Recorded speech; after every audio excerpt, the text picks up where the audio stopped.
welcome. Happy Valentine's Day, y'all.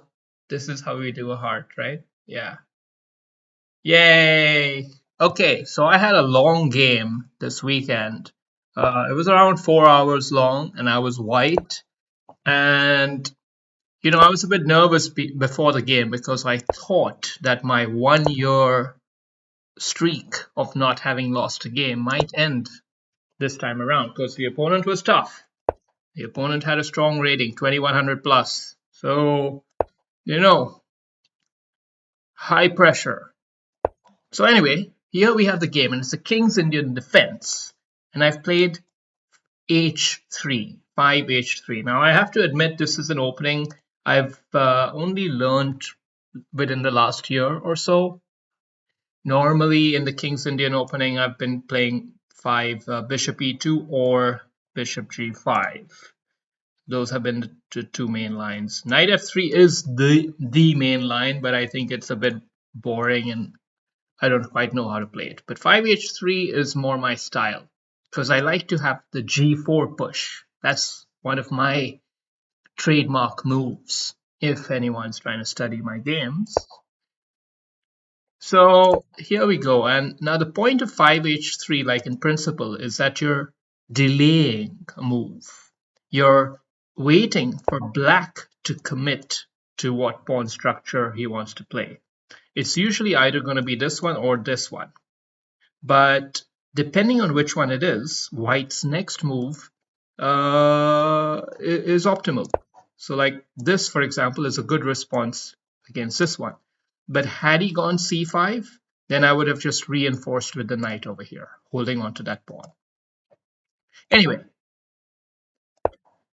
here we just continue, and now knight f3 is pretty decent. It's not a bad move, but upon analyzing the opening in a bit more detail after going home, I saw knight g e2 is better with the idea of coming to g3.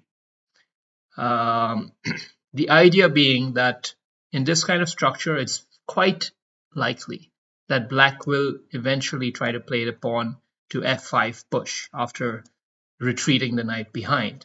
And having the knight here attacking the square in addition to these two pawns is probably a pretty good thing. But in the structure I've gone for knight f3, I'm playing more with this kind of a mindset of holding on to this. I don't know, I just sort of remember studying this opening in the past, and I remember seeing this kind of a maneuver. But there are other nuances perhaps that I needed to factor in while playing this particular sequence. Anyway, boring mumbo jumbo aside, here we go. And in this position, I'm kind of out of book here. I no longer really know what I'm supposed to do. And for the most part, I was thinking, okay, I could either push this ahead or I could try to push these up. But for some reason, I thought that even if I did do something here, nothing's going to come out of it because I've played this kind of opening so many times in the past, and usually there's no major attacking thing. There's no there, really. It just looks pretty good, and it kind of holds Black's own plans back a bit. On the other hand, the queen side looks ripe for an expansion. A3, b4, queen here, push this up. That looks really, really nice. Really simple and straightforward moves. The bishops are well aligned. Can nicely gain control over here. So I thought that's what I want to do. But I played b3 first instead of a3 because had I played a3, he could just lock it up here. And then I couldn't play b4 because he would be able to take with en passant. En passant. You noobs don't remember that, do you? But pros, we have to keep that in mind. So now he's going with the plan, knight back, f5. And I'm kind of preparing for that with f3, which it turns out is my first inaccuracy of the game. Computer says I should have played h4 and sort of gone with this kind of a plan. And eventually, if he goes f5, f4, instead of worrying about my bishop being trapped, I can just swap him off for the knight. That's what the computer thinks. However, when I have observed any grandmaster game in this opening, I never see this kind of a trade happen. So I'm not sure. Computers sometimes don't understand the game as well as human players do. So it's hard to say. Anyway, here we are, and now I'm going forward with my plan of a3, b4. But it's a little bit slow. It's a little bit slow because he had the surprise move here, bishop h6. I didn't even expect it. I could capture back, but he's got a plan, queen h4 check, winning the bishop back eventually, and my king would be in an awkward square here. He would eventually maybe open this up or something. Actually, yeah, he would open this one up, and I wouldn't be able to take the pawn because the rook would be hanging. Queen is over here, would be able to capture it. So I just retreated the bishop. And then he captured right here. And I realized I can't even take it back with the queen because of the knight fork. So all of a sudden, this guy has played a tactical, excellent play. And I have to take it back with the king. This looks kind of ugly. And on top of that, he's now going for the jugular against my bishop because I can't capture back here. My opponent has won a pawn. This is the reality I had to contend with at this stage of the game. I had to realize that, whoa, he's played well and he's going to be a pawn up. But that's not the end of the world. So play it cool. And now in this position, you have to really think like, what's the best move here? Because clearly I can't take here because captures back, rook takes a bishop. And clearly I can't take with this pawn. So I can't capture this pawn. Simple as that. And this bishop is the main loose piece. So I decided let's just swap, take it off the board. And my opponent got a little clever cute here by playing this way, which I perhaps would have done myself in his shoes because, because it's attacking in a double-edged way. However, here I played the move which I was most proud of, and I think it's the move which allowed me to save the game. Bishop e3. I held on to this bishop and gave up this bishop. Why? Why did I do that? Because, well, this bishop is my key piece in this position. Look at him. Look at him. He's wonderful. And he's an opposite colored bishop from my opponents. Opposite colored bishop games have a higher likelihood of ending in a draw.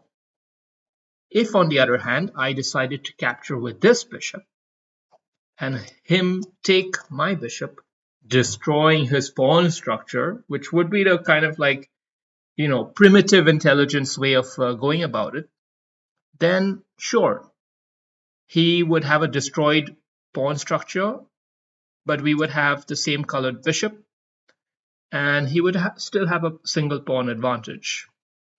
But his winning chances would be higher in my estimation. And the computer agrees, by the way. Computer agrees with this move. It thinks it was pretty solid. So here we are, and computer evaluation, even though I'm a pawn down, suggests that it's basically an even game. Because it is. Now he's coming in for an attack, and here I make a move which is apparently an inaccuracy, but it has a very dangerous threat. Bishop here would actually trap the queen on the spot. Game would end right on the spot right there. I can't play it right now though, because he has an intermediate knight capture with check. So I capture back. Even though I'm a pawn down, I'm okay with trading pieces, especially knights and stuff like that, because I know opposite colored bishop endgame has good drawing chances. I'm even allowing more exchanges here, and I'm going for it. Now this move, it seems, was, well, it's an okay move. Yeah. The idea behind this move here was that I was expecting he might open this up and queen might slide in and start checking from here and start doing some stuff like that. So this is just a bit more of a well-balanced position for the king, I guess. And here he makes an error. This is not a good move. This is not a good move. Pause the video and look for the tactical motif that brings me back in the game. Queen d2, attacking the pawn and threatening bishop check and rook. Now it's definitely a drawish position here. I'm definitely back in the game. For sure, hands down. And my opponent realized, oh shit, I messed up. So yeah, this is a good situation. Now you could think, why doesn't he just play rook here? Well, the answer is that, bishop check, king goes back, rook comes up, and rook eventually slides here. And if white gains control of the f file and can start putting a lot of pressure on the king, with the bishop here and the rook here, it can really get messy. So instead, he went for a very double-edged, aggressive position. I was thinking he might do this. But I didn't expect he actually would, because this is a very scary move to play. And yeah, I went for it. Check. Take the rook. Lose the rook. And here, in my initial calculation, I was thinking if I bring my queen here, trying to mate him, will it work? No, it doesn't seem to work, because he can get queen check, king moves anywhere, up or down, and then he has queen check here or queen check here, winning the bishop right after. So queen here would have been a blunder. On the other hand, queen here holds onto the bishop and prevents him from doing what I just explained. So he goes for the check, and then he goes for the... Oh, he plays an interesting move here. Yeah, he plays an interesting move, and of course I could respond right away with this, but I need to attack the king. So bishop here is threatening mate. It's threatening mate. Even if he moves his king up, it's going to be mate. So I've essentially forced his hand, forced him to trade the queens, and then I simplified this here.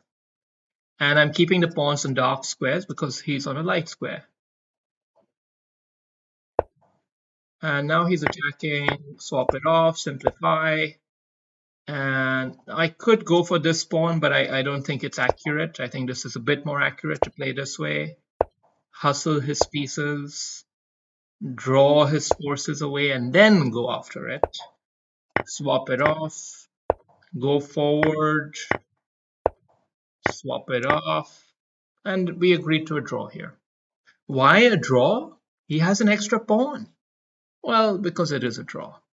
The king, all the king has to do is go anywhere here or here, and then just sit there.